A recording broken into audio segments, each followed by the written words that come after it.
11 dogs in one apartment left with no food or water for 3 weeks. It happened in Van Buren County. Police rescued those dogs. They are now safe at the Humane Society of Southwestern Michigan.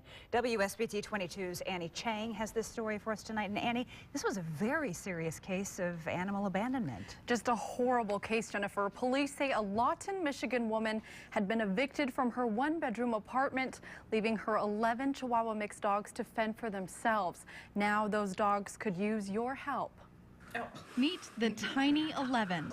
7 girls, 4 boys. They're a mix between Chihuahuas and Dachshunds, affectionately known as Chiweenies. We have Otter up here. Jill Svoboda is the director of the Humane Society of Southwestern Michigan. She and her staff have been giving the Tiny 11 special care since taking them in on Friday. We got an emergency call from the local Van Buren Animal Control that they needed some help.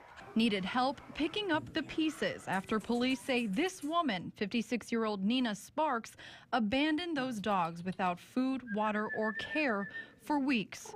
As a result, the dogs are timid and scared. When you have a huge group like that, they do come in quite timid because they're not used to humans and human touch. Every little bit of socialization is a success for these dogs.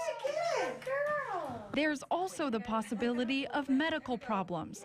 Svoboda says the Tiny 11 seem to be in good health, but the shelter has to pay for their vaccines and any medication they might need. As time goes on, we might find some that are heartworm positive. We might find some that have other issues like giardia and other things going on. It's raised about $1,200 for the Chiweenies so far, money that will help get them healthy and happy. I would rather them be here than anywhere else. Oh, there we go.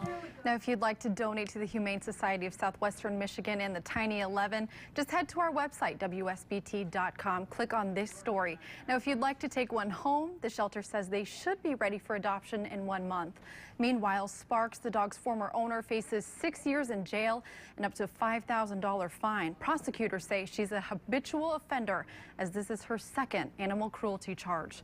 At the live desk, I'm Annie Chang, WSBT 22 News. All right, and something